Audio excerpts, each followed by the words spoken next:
Hello friends, welcome to దేవాంష్క stories. వాళ్ళు ఇప్పుడు మీరు వినబోతుంది ఒరే బావసే మరదల స్టోరీలోని 71వ భాగం.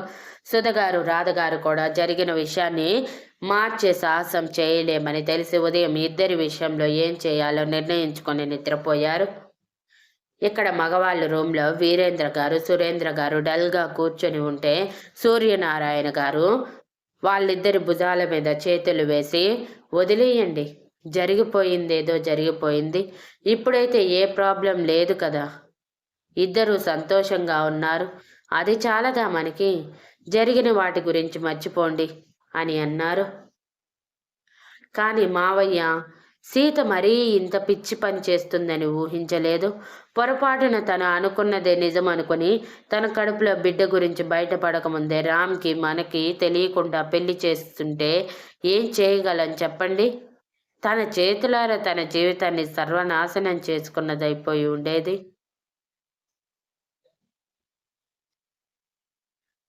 అని బెంగగా అన్నారు సురేంద్ర గారు కూతురి జీవితాన్ని దృష్టిలో పెట్టుకొని.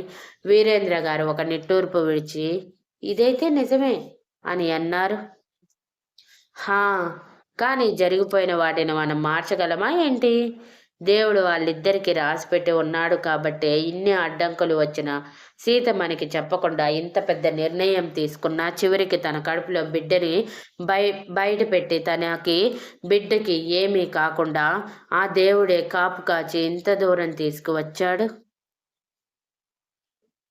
ఇప్పుడు ఇద్దరు కొంచెం బాధలో ఉన్నా సరే అది వాళ్ళకి ఒక ఉదాహరణగా నిలిచిపోయి జీవితంలో మరోసారి ఒకటికి 2 సార్లు ఏ విషయంలోనైనా ఆలోచించాలి అని తెలియజేస్తుంది. ఒకసారి తప్పు చేస్తేనే మరొకసారి అది చేయకుండా చూసుకోగలం. సీత విషయంలో కూడా అదే జరిగిందనుకుని వదిలేయండి. ఎక్కువగా ఆలోచించే కొద్దీ మన మనసులే పాడవుతాయి అని చెప్పి నడుము వాల్చారు సూర్యనారాయణ గారు.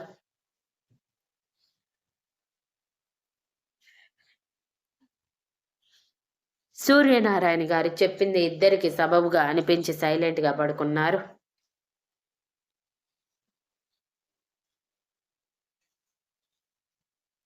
అంటే ఏంటి, ఇప్పుడు నన్ను వదిలేసి దూరంగా వెళ్తానంటున్నావా?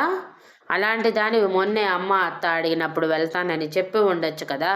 నాతో పాటు ఉంటానని, నన్ను విడిచి వెళ్ళనని చెప్పి ఇప్పుడు మళ్ళీ ఒంటరి వాడిని చేస్తానంటున్నావా అని ఆవేశపడ్డాడు రామ్ సీత దూరం తట్టుకోలేక. అది కాదు బావా అని సీత రామ్కి నచ్చజెప్పాలని చూస్తూ ఉంటే, చూడు సీత, నిన్ను దూరంగా పంపించే వాడినే అయితే అత్త వాళ్ళ ఊరికి తీసుకువెళ్తానని మొదటిసారి అన్నప్పుడే ఒప్పుకునేవాడిని. నిజం చెప్తున్నా, నువ్వు నన్ను బాధ పెట్టినా సరే నా కళ్ళెదురుగా ఉంటేనే నేను సంతోషంగా ఉండగలను. అది ఎప్పుడైనా సరే. తప్పని పరిస్థితుల్లో తప్పక ఉండాల్సి వస్తే అది తప్పదు కాబట్టి వదిలేయచ్చు, డెలివరీ అండ్ బేబీ పుట్టిన తర్వాత. కానీ ఇప్పుడు మాత్రం ఈ సిచ్యువేషన్లో నిన్ను ఒంటరిగా పంపించలేను. ముఖ్యంగా నా బేబీని నేను పూర్తిగా ఫీల్ అవ్వాలి అంటే నువ్వు నా దగ్గరే ఉండాలి. ఇక నువ్వేం మాట్లాడకు, ఉదయం నేను అత్త అమ్మ వాళ్ళతో మాట్లాడుతాను అని చెప్పి సీతని బలవంతంగా పడుకోమన్నాడు. రామ్ ఎంత చెప్పినా వినిపించుకునేటట్టు లేకపోవటంతో సీత బాధగానే కళ్ళు మూసుకోగానే ఆలోచనలు కట్టిపెట్టి ప్రశాంతంగా నిద్రపో సీత. పార్క్లో అన్నావు కదా, పెద్దవాళ్ళందరూ కోపంతో ఉన్నా నేను నీకు తోడుగా ఉంటే సంతోషంగా ఉంటానని. మరి ఆ మాటని నిజం చేయి అని ఎమోషనల్గా సీతని తన కౌగిలిలో బిగించాడు రామ్.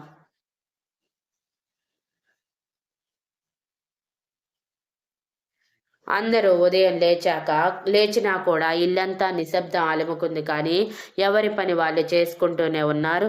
అలా అందరూ రెడీ అయి బయటికి వచ్చాక సుధగారు రాధగారు సీత వైపు చూస్తే రామ్ వెంటనే సీత చేతిని గట్టిగా పట్టుకొని, సీత ఎక్కడికి రాదమ్మా, ప్లీజ్ మా ఇద్దరిని విడదీయకండి, నాకు సీత లేకపోతే క్షణం కూడా గడవదు ప్లీజ్ అని బ్రతిమలాడాడు.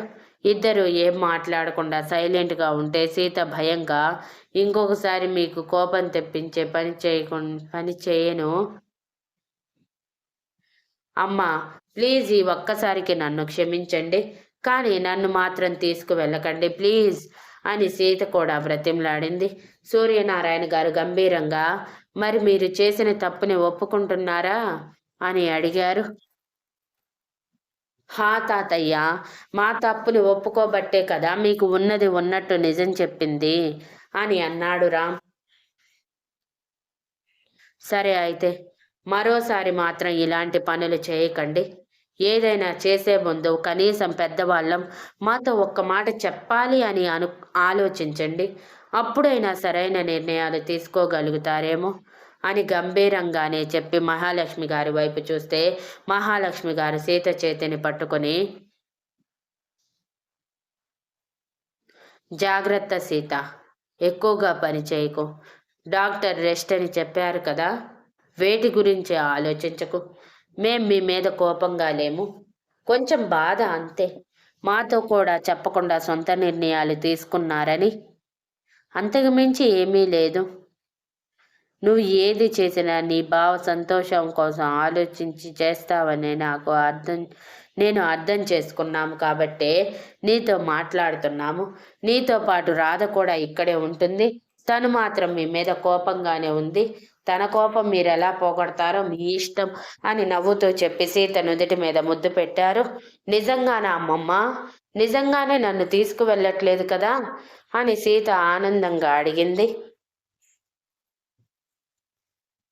హా, కానీ మరోసారి మీరు ఇలాంటి పొరపాటు చేయనని చెప్పండి అని అన్నారు వీరేంద్ర గారు.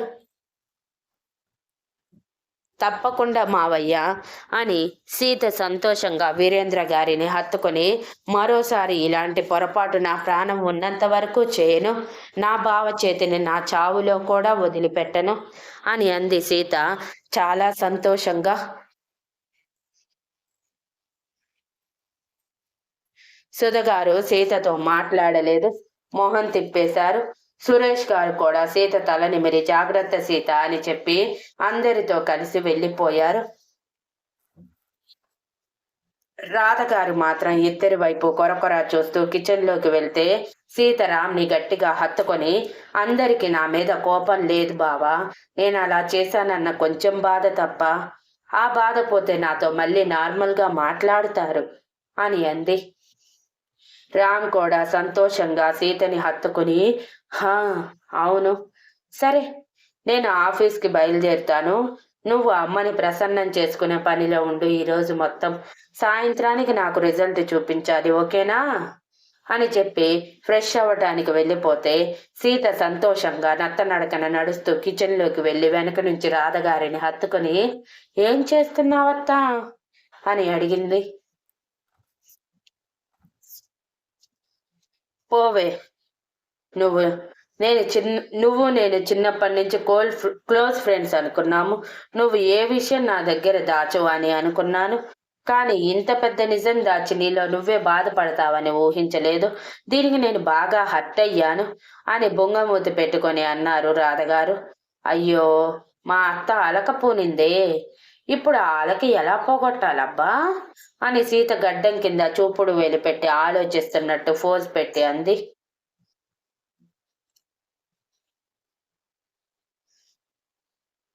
రాధగారు ఏమీ మాట్లాడకుండా రామ్కి క్యారేజ్ టిఫిన్ ప్రిపేర్ చేస్తూ ఉన్నారు. హా, గుర్తొచ్చింది, నువ్వెప్పుడు బ్యూటీ పార్లర్కి వెళ్ళలేదు కదా అత్త, అందుకే ఈసారి కాదు, ఈరోజు మనం బ్యూటీ పార్లర్కి వెళ్దాం. నిన్ను అందంగా రెడీ చేసి మావయ్య ముందు కొత్తగా నిలబెడతాను, ఓకేనా? అప్పుడైతే నీ కోపం పోతుందా అని అల్లరిగా నవ్వుతూ అడిగింది సీత. రాధగారు చిరుకోపంగా సీత వైపు చూస్తూ, ఏం అక్కర్లేదు అని అంటే, నువ్వు అక్కర్లేదు అన్నా నేనైతే చేస్తాను, నేను నా అత్తయ్యని 16 ఏళ్ల పడుచుపిల్లగా చూపిస్తాను అని అంది సీత. అవసరం లేదులే అని రాధగారు లైట్గా బ్లష్ అవుతూ మొహం తిప్పేస్తే, అరే అత్త సిగ్గుపడుతుందే అని సీత రాధగారికి కితకితలు పెడుతూ అటు ఇటు స్పీడ్గా కదుపుతూ ఉంటే, సీత అంటూ రాధగారు సీత చేతులు పట్టి ఆపి, నువ్విలా వంగకూడదు, వెళ్ళి సోఫాలో కూర్చో పాలు తీసుకొస్తాను అని కసిరారు. సీత కూడా రాధగారి కోపం చూసి బుజ్జి కుక్కు పిల్లలా తలాడించి వెళ్లి సోఫాలో కూర్చుంది. 2 నిమిషాల తర్వాత రాధగారు సీతకి పాలు కలిపి తీసుకువచ్చి ఇచ్చారు.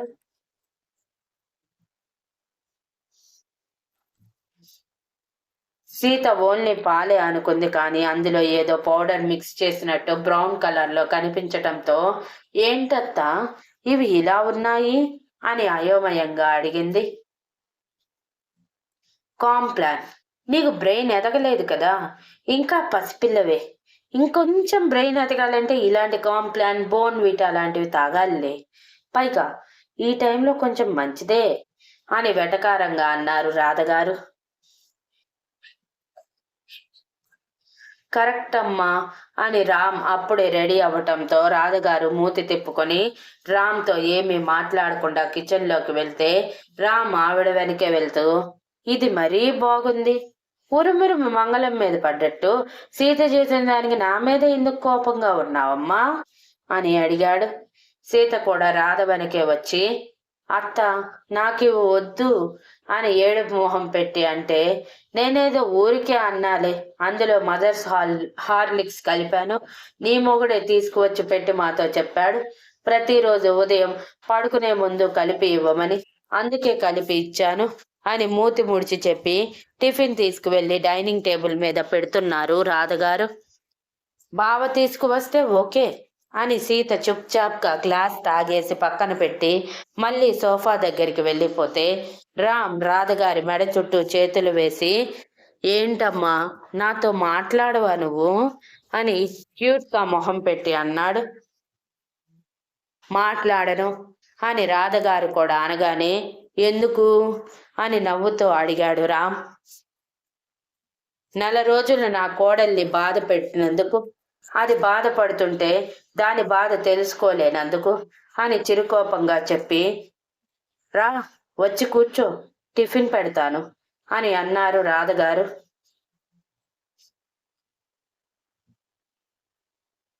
ఇందులో బావ తప్పేమీ లేదత్తా, నేనే.